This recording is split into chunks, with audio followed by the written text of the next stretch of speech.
Obligatory YouTube and podcast network disclaimer. The following is a work of fiction. Whilst no direct gore or violence is depicted, it is strongly implied, as are themes of self-harm and existential dread. If these themes are unsettling to your ears or triggering, we urge you to avoid this episode and join us again for the next one.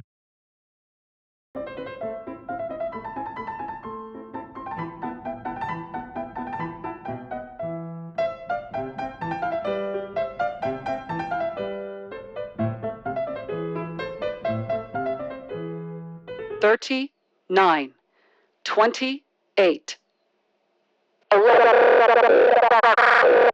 $11. Broadcast. Ritual for vengeance. Ritual for vengeance. My father, my poor, loving, benevolent father, gave everything to us. Taught us everything practical we needed to know in order to succeed in life. Taught us empathy and humility. He worked his fingers to the bone, resting only on the Sabbath to provide food, housing, and education. I hated my siblings, for they learned nothing from him. They drew his life's blood from him. They hovered about him like vultures. They were cruel. They were petty. They were self-indulgent. They were awful people. Yes, I hated my siblings. This is, admittedly, tragic, is it not? But I hated them for a just reason. For what is hate without reason, but blinkered ignorance? Sadly, the world provides us with far too much of both. My question to you is thus. Have you, too, been wronged? Hurt so badly that you can only hate in response? Have you been beaten, bruised, abandoned, literally or figuratively? More importantly, is your desire for retribution enough to risk anything to acquire it? Is that desire worth seeking the intervention of a higher power? A darker power? This ritual may assist to that end. Understand that I speak here not of faux witchcraft and the self-proclaimed mysticism of this cynical and ignorant new age. I am not interested, nor should you be, in alleged magical powers drawn from a mixture of badly reinterpreted myths sprinkled with chosen words from a language the speaker cannot pronounce properly, and underpinned with crystals, salt candles, and incense. This is not some foolishness labeled as paganism. No, here I speak of the true powers, the forces that helped carve the universe from the raw stuff of the immaterial void.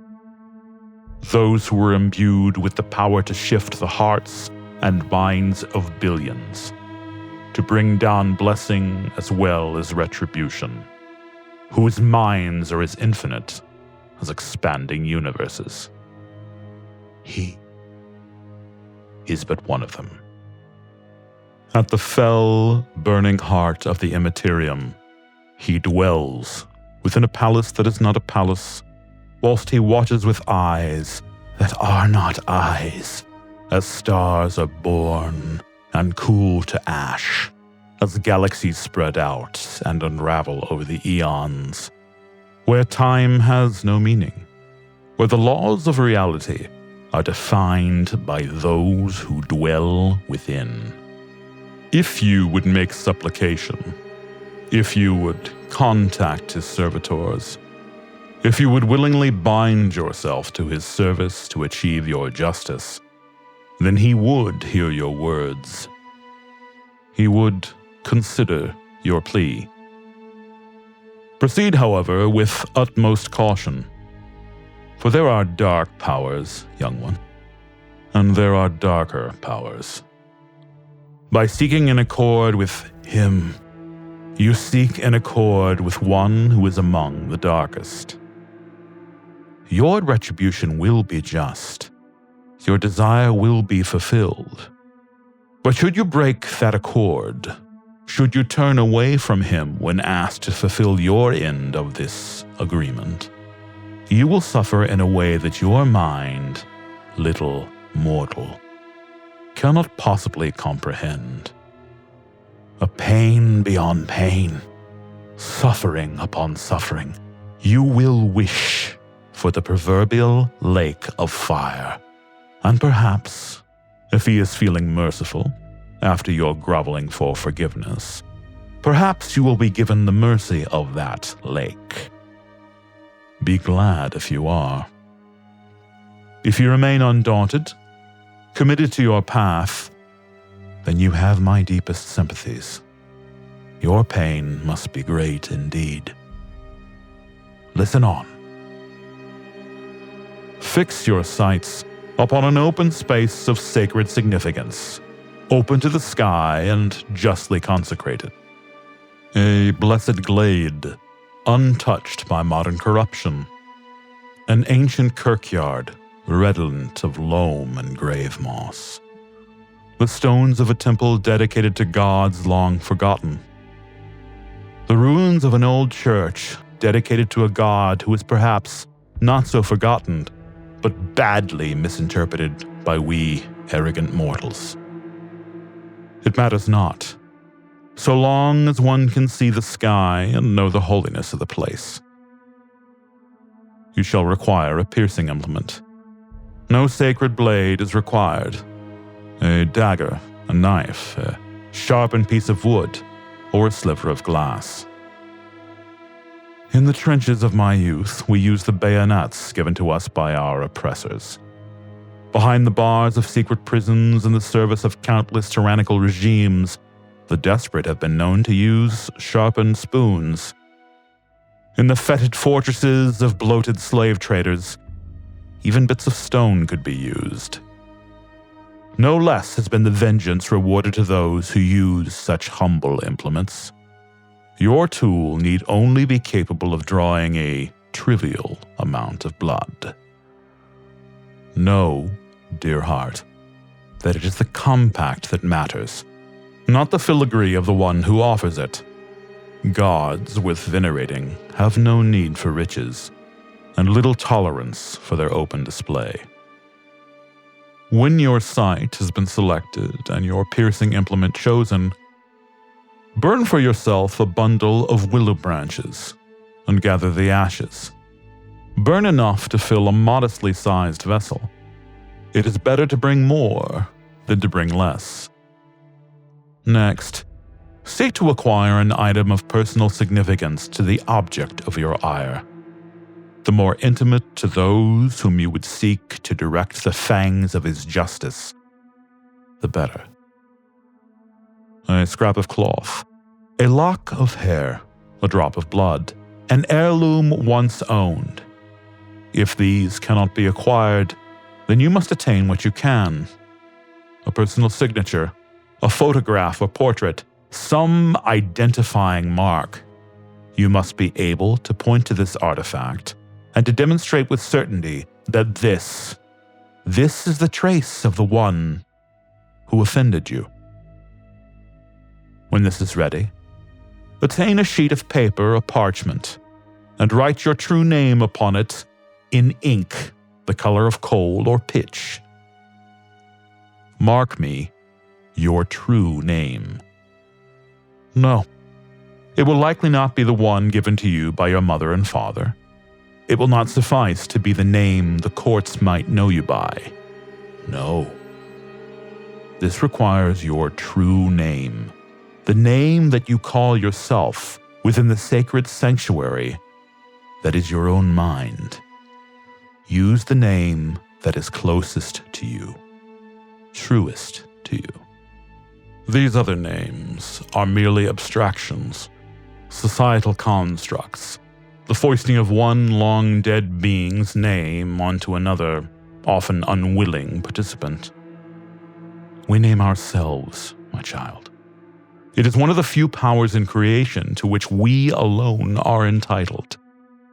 Best to express gratitude for this generosity. Finally, ensure that you bring with you a reliable means of timekeeping.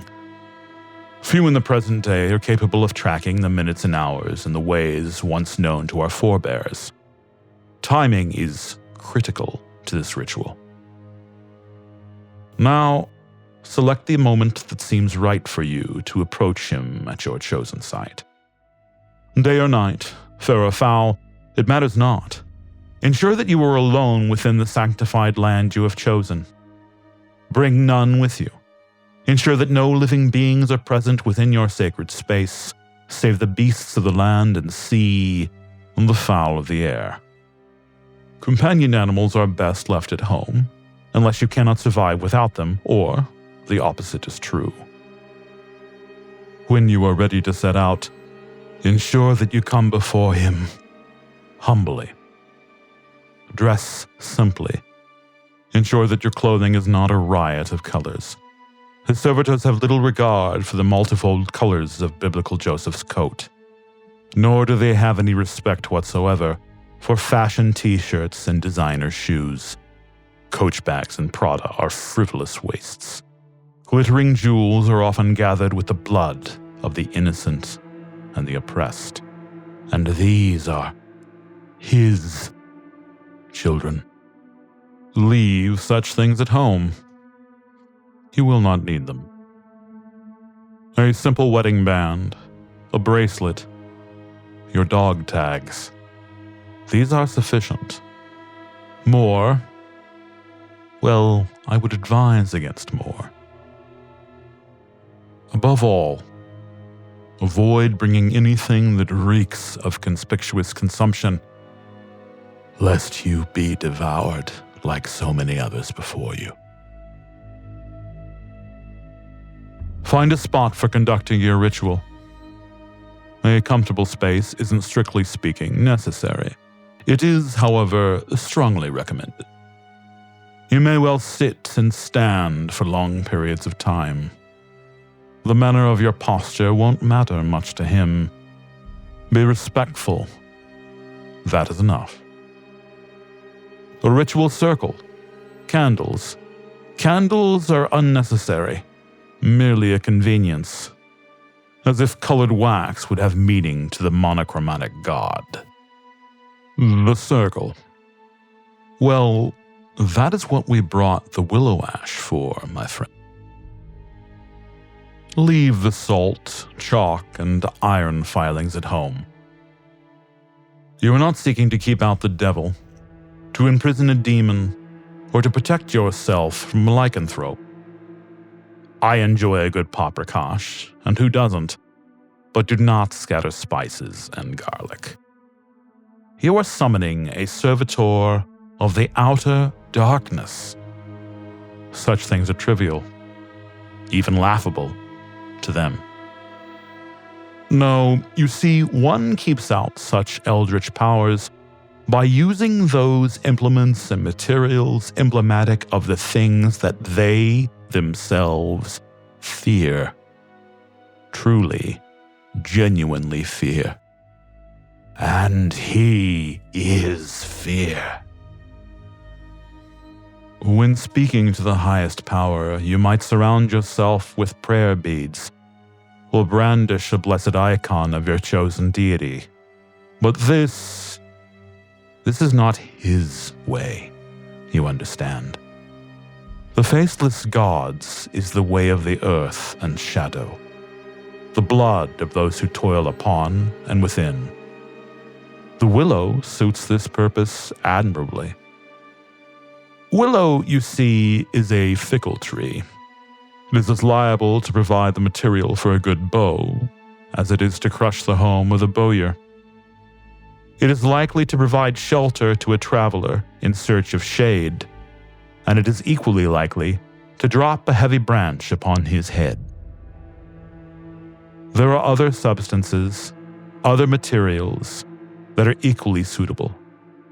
But trust me when I tell you that willow is the easiest and the most, shall we say, convenient to acquire. It is a fickle, tempestuous tree, and this pleases him. Surround yourself with a circle of ash. No pentagram, no circles within circles, no arcane and nonsensical symbols. No, a simple circle. It need not be perfect, but it must be unbroken, little mortal. It must be a barrier. Do you remember that I told you that more is preferable to less? This is why you are building a rampart to keep out his enemies. So long as that rampart is complete, and so long as you are comfortable, then you have done what is required. In the spirit of truth, I shall mention here that a break in the circle will not by any means disrupt your ritual. It will not prevent him from hearing your words. It will not send his servitors away. They may even admire your bravery. The trick, as it were, will be surviving until they arrive. Build a circle then, won't you? Upon completing your circle, unfold the paper bearing your signature.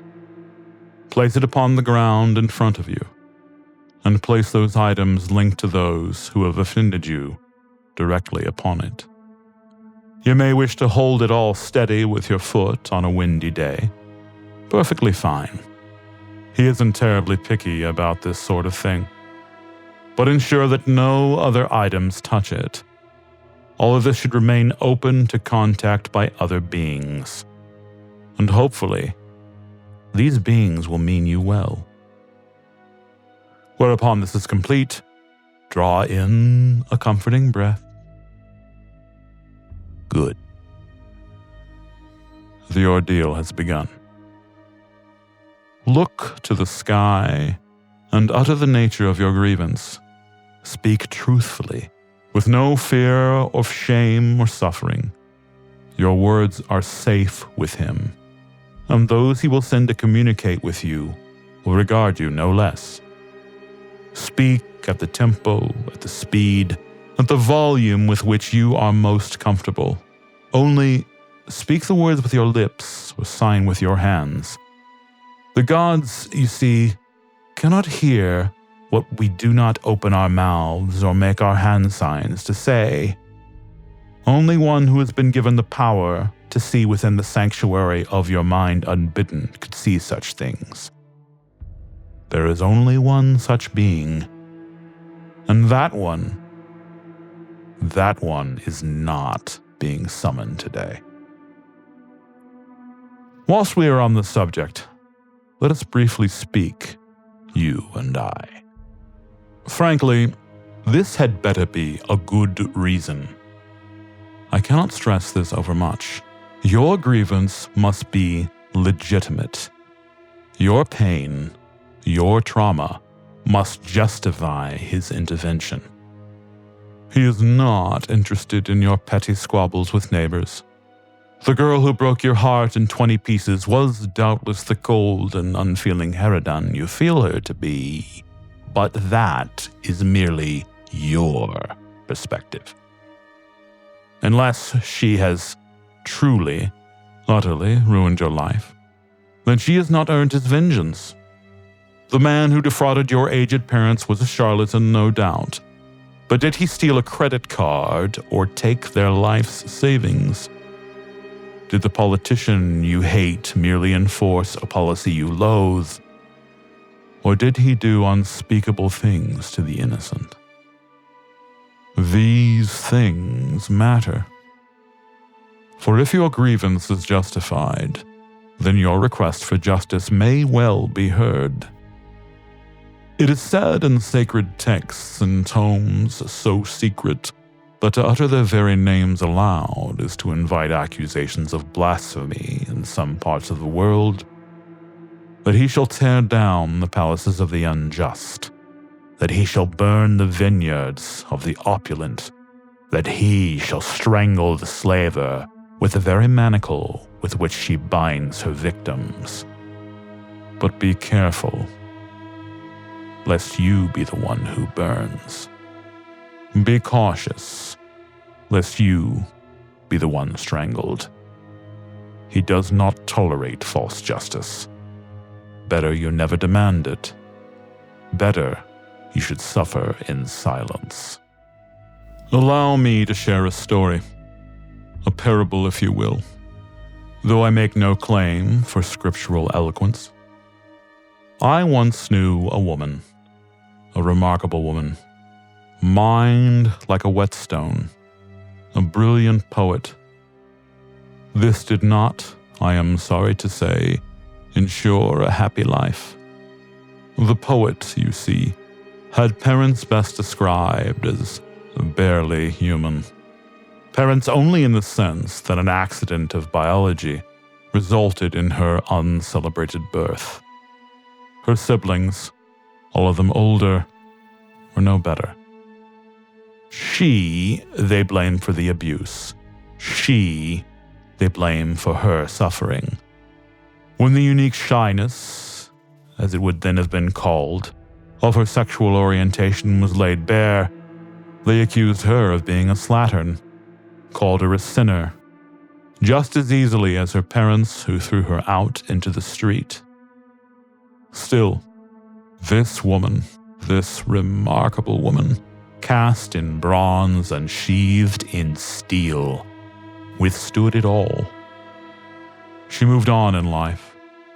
She used her charm and her wit to draw friends in like one might draw bears with honey.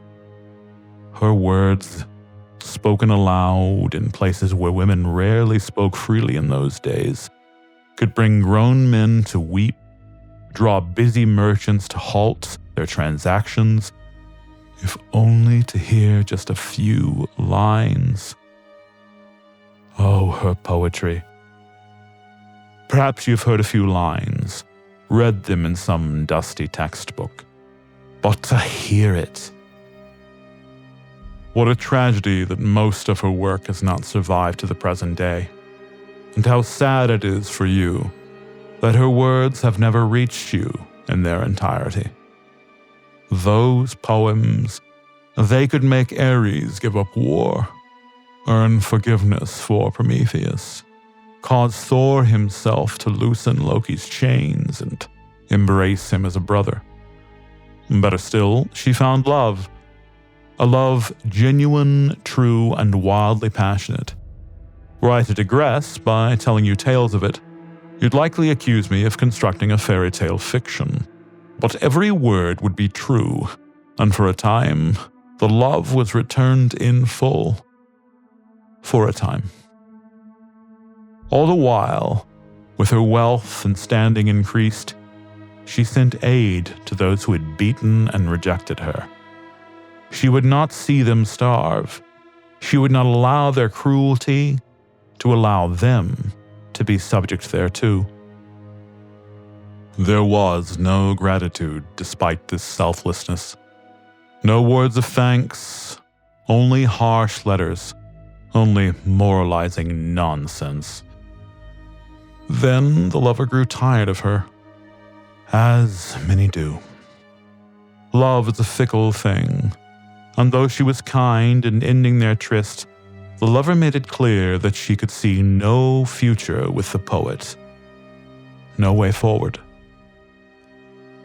The poet, having endured the stings and arrows constantly thrown at her during her brilliant, painful life, finally cracked like a bowl of eggs. The breakdown brought in a long-avoided illness of such aggressive nature that it drained much of her vitality, much of her sanity, and more of her wealth besides. Broken, too ill to perform her work, and too heavily burdened to write her words, she shut out her admirers, cut herself off from her friends, and she isolated herself. Yet still the letters came from her abusers. Still, they demanded money, gifts, blamed her for her own broken heart, for the sin of her own romance. And yet, she still sent them the money they required. To call love a sin, unconscionable, but such is the cruelty of humanity. At last, at her wits' end, lost in her isolation, infuriated by betrayals both real and imagined, she sought him. She sought to make a pact with him.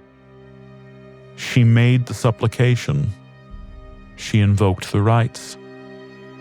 She did not seek justice against the father who berated her. She did not make cause against the mother who beat her raw.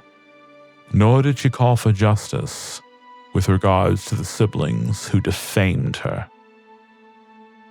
Instead, she blamed her ex-lover, the one who had broken her heart. The 1,000 masks were unmoved. History says that the poet hurled herself from a cliff to drown in the sea, broken in mind by the end of a passionate affair. History is wrong. If you had seen the body, if you had read the actual reports, if you had spoken to the witnesses, to those who found her. It was a kindness, dear one, to say that she threw herself from that cliff. A kindness to the reader, to the public who admired her. A sad, tragic tale for those who romanticize her even today. The truth was horrifying. So I say this again with kindness. Be sure that you are asking for justice, for the right kind of justice, for vengeance justly earned. There are far worse fates than a broken heart. And do you still wish to proceed after all of this? Very well, let us continue. The spot has been found. The ring of ash has been laid, the necessary instruments laid out. Now has come the time to praise him. Raise your eyes to the horizon and speak aloud or sign these words. I lift my eyes. I shall not fear, for he is fear. I shall not cow to blood, for he is destruction. I shall not suffer from rot, for in him I am cleansed. I shall not succumb to lust, for in my faith am I sated. I shall not be deceived, for he alone is truth. I lift my eyes. And after these words are uttered, you need only wait. Wait precisely 11 minutes and 11 seconds.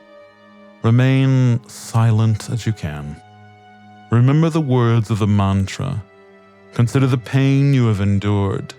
Hold on to these things like an anchor that keeps one from being ripped away by cruel tides. For the tides will come, little mortal. They will come. What? Did you think that your prayers, your supplications, your pleas to their most hated brother would be ignored? Child, this is no benevolent God you were invoking. This is no Prince of Peace. his siblings despise him almost as much as he despises them. Almost. And so they will come. They will seek to tempt you, to taunt you, and to distract you. They will show you what your obeisance to these other, lesser entities will bring you. They will tempt you with overflowing coffers. They will offer sins of the flesh drawn from your deepest desires, with enough detail to titillate even the saints. They will offer you blood for blood, howling slaughter of your most hated foes. They will offer you promises of truth, of wisdom, of a life free from pain and sickness. They will proffer truth, wisdom, insidious schemes that will break the most hardened of your foes. Remember the mantra. You shall not fear, for he is fear. Do not allow them to break you. Do not bend, do not bow, do not acquiesce. You have asked for justice, dear one. You have not asked for titillating couplings or sparkling baubles. You have not asked for the mere means of driving the dagger home. You have summoned the very dagger itself. And if you sought such things, why would you call upon him? 1,000 things to plead your case, to take your prayers. But him? Why would you invoke justice that would make Dante's 9 circles seem a welcome respite? Remember then the words of a far better man than I. Remain steadfast in your faith. Remain constant, and your faith in him will validate you. Of course, this failed. They may try another tact. They may try to draw you out. They will call you by your name, your true name, or have you not presented it to them in the open? They can read it. They need only to see the words or to see the lips move, and they will seize upon it. They will take many forms to leverage this knowledge in turn, for in the void, the true name holds a particular and peculiar sort of power. They will appear to you as loved ones, gone or still living. They will take the form of authority figures, park rangers, priests, constables. They may take the form of tourists or lost children, a beloved pet, perhaps even the very form of the object of your ire. Do not respond. Do not speak to them. If they persist, close your eyes and plug your ears. This is not cowardice. They cannot cross the circle you have built. They must not. They dare not. And whilst you appear weak to them, they are as mere ants to him. But onward. Should no answer have been received, then try again. Repeat the process. It is a rare thing indeed for the first attempt to receive an answer, and such things are usually the exclusive provenance of those near death, or little children too weak to defend themselves. Such supplicants are rare. Count yourself lucky you are not among them. You, my friend, are being measured. You are being tested. Your tenacity is being exposed to greater scrutiny than you can possibly fathom. I assure you that you have, indeed, drawn his attention. Whether you keep it, well, the aforementioned tenacity will be a good measure thereof. When the requisite time has passed, and no answer received, then repeat the process. Speak the words of your grievance. Utter the words of his sacred mantra. Indeed, if you are still speaking at this point, then you might consider it quite likely the answer is not an outright no. Not yet. You may need to repeat this process many times. Utter the grievance aloud. Speak the words of the mantra. Signal your willingness to make the pact. Be strong. And should the next sun have set on the following day with no answer, cease your ministrations. Withdraw with humility. Consider the answer to be no. Consider the answer given in this manner to be yet another example of his capacity for kindness. This is not a rejection, little mortal. He has not forgotten you. He may one day find you worthy of a blessing, of a great task.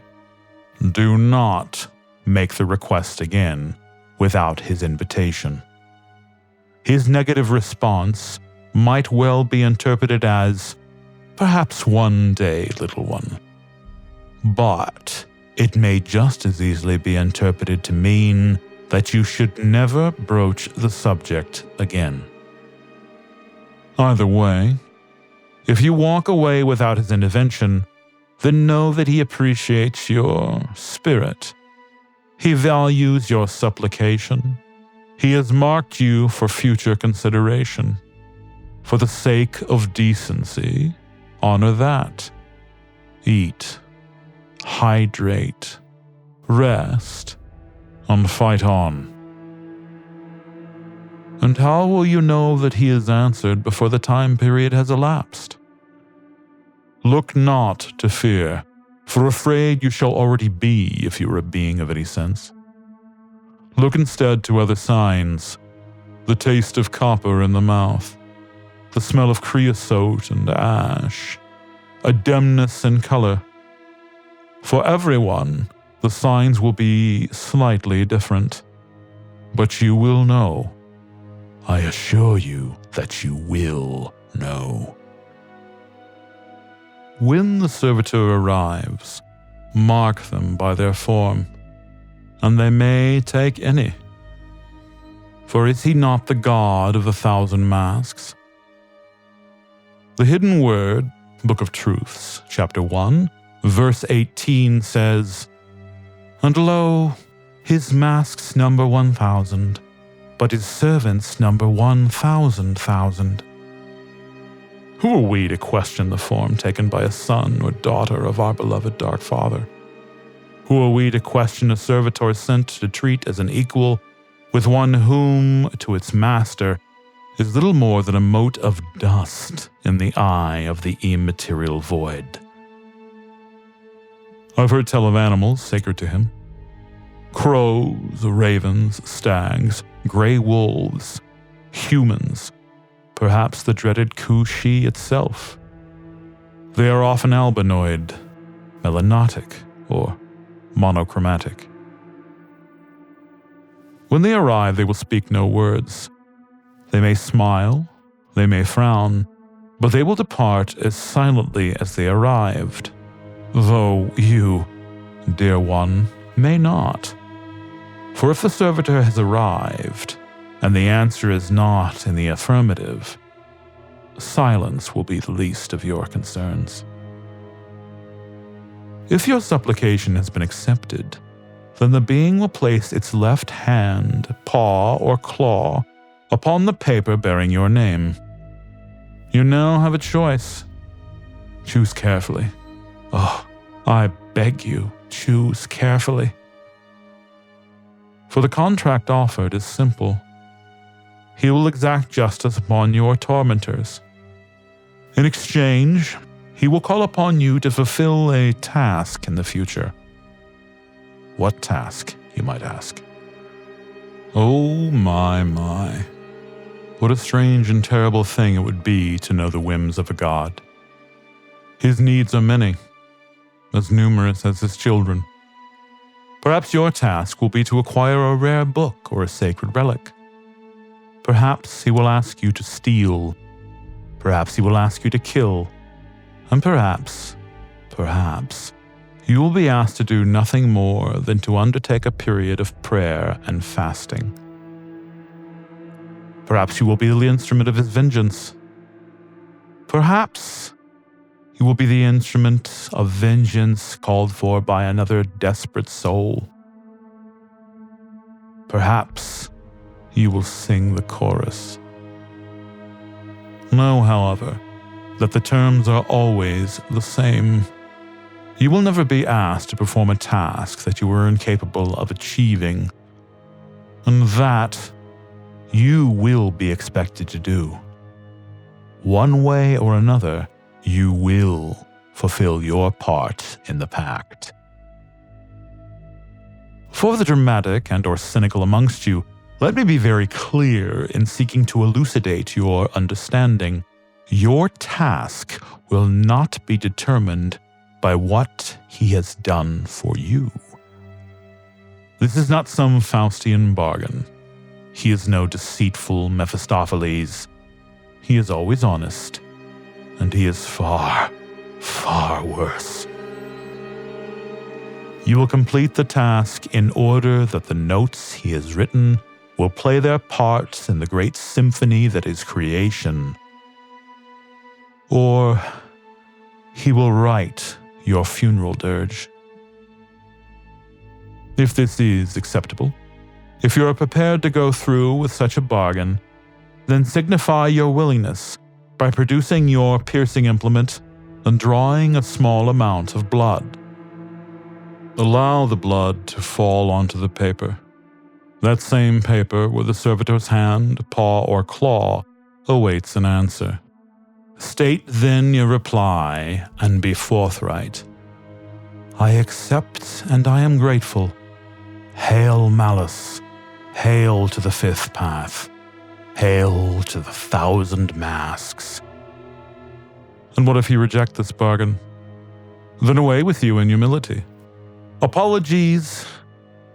Explain that you have had a change of heart.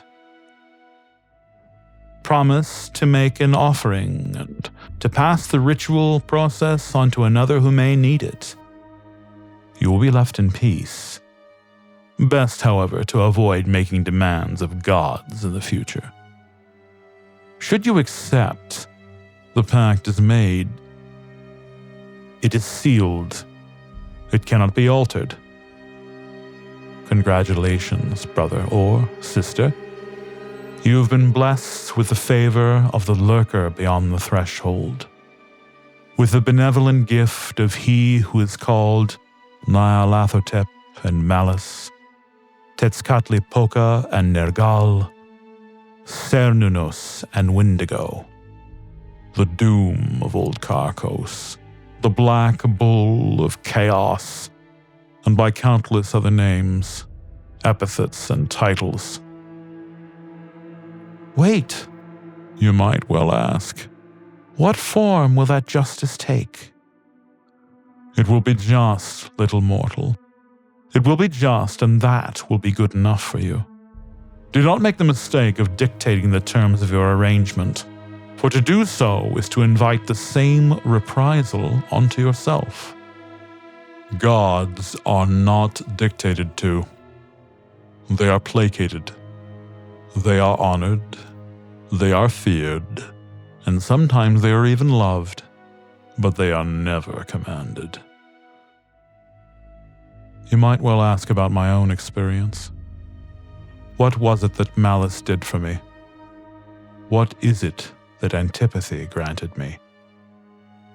What is it unites you and I now is that he was willing to hear me, that he deigned to hear me, that for one brief moment he softened his heart toward me and bent justice to his will. Eldest brother was a martinet of the highest order. He died with a righteous bullet in the back. Eldest sister, a philanderer and a woman of no good conscience, was caught in the arms of a lover whom she convinced to abandon his children. Her end was unfortunate, painful, but utterly justified. Younger brother was a great speaker and a man of considerable influence in the service to the crown. He was, however, utterly corrupt to the core. A servant he had treated badly ensured his perfidy was discovered. Rather than face the consequences of his actions, my brother chose the coward's way out. Unfortunately, he failed in the attempt. Always short-sighted and stupid, my younger brother. His suffering was long, miserable, and utterly degrading, earned in every degree, utterly uncelebrated at his end. Many have danced on that grave, I can tell you. And the youngest? Little sister. She was the worst of all of them. After depriving our mother of everything our father set aside for her, that dear angelic sister who could do no wrong fell into poor health. And who wasn't tasked with her care? Her only surviving blood relation, her brother. Just back from the front lines, a wife and a little child to feed on His Majesty's pension. I cared for her. I did as I was bade by decency and duty. Let it be known also that I never drew a blade nor fired a round in the direction of any blood relation. There was no vial of poison, no mixing of odorless and colorless powders in the wine. From little sister, however, I did learn one very useful truth early in life, and it was this: words are their own poison. And so I cared for her. When I put her to bed each night, I whispered the truth of what she had done as she lay convalescing. I reminded her every morning. I served it with her tea. She only needed a little push. Now then, you might then ask, what was it I was asked to do in return? What was the task that I was to perform in payment for the blessing granted to me by the faceless God? Why, it was a task that I had done before, albeit with no joy, in my days as a soldier. It was a task that I had proven myself more than capable of fulfilling on many an occasion. And would you believe it? For the first time in my life, I was a coward. I balked. I begged off. I could not motivate myself to do what I had been asked to do. I simply could not take another life. My punishment was fitting. It was just. I supped at the same poison I'd only recently so delivered to my little sister.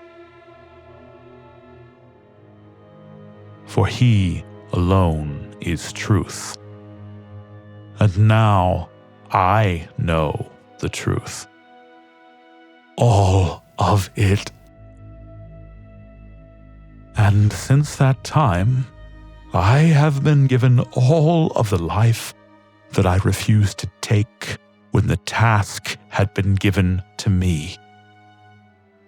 I live still, countless decades, far beyond what you, yes, even you, dear friend, would believe. Do not strain the bonds of credulity.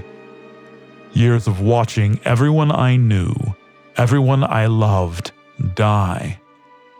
Watching everything I fought for crumble to dust, or to survive long enough and be blasphemed. I have lived long enough to see what my hesitation and my refusal has allowed to transpire. The generations of misery that followed, all down to my refusal to perform one simple action. An action that I could have performed, one that would likely have never seen me punished. I still live. And yet, and yet he blesses me. He has seen a need that I, in my unique condition, am able to fulfill. He has sent unto me a great revelation. My task begins with you. Yes, you, little one. You have heard my testimony. You have read the words. I have given you the means, and I have given you the warning. And I can see in your eyes that you read the truth in what I say. No, we do not proselytize. You must come to him freely and of your own accord. But knowledge is not meant to be hoarded, and so I share his word with you. I am his font. I am his scribe. I am the humble bearer of his truth. And when the lives I have transformed equal those I failed to save with my cowardice, then, and only then, will I be allowed to rest with my fathers. This much he has promised me, and he alone is truth. In the meanwhile, I shall serve within the shadow that is not a shadow, pleasing to the eyes of he who has no eyes, and blessed by the truth too terrible to forget and too awful to remember. I look forward to our first meeting, little mortal. Perhaps we will even work together, you and I. Perhaps. 11. The fifth path. 11. Broadcast ends.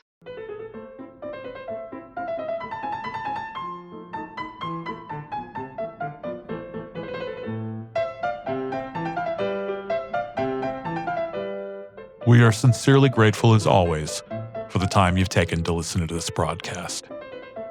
If you like what you've heard, please like and subscribe, or subscribe and download on your favorite podcast service. Remember to log into the services, otherwise they don't count your reviews and your likes. We really appreciate that, as it helps to get our message across. Tonight's story was written by Ask M and is used with his permission. Audio engineering for this episode was done by Creative Minds Audio. The voices from the Aether logo was created by Mazface. Our fantastic radio graphic was created by Kieran Byrne. The Society of Virtuous Pagans was created by Alex Bagassi in 2012. If you have a story that you'd like to share with us, please send it our way to societyofvirtuouspagans@gmail.com. Thanks a lot. See you next time. Have faith.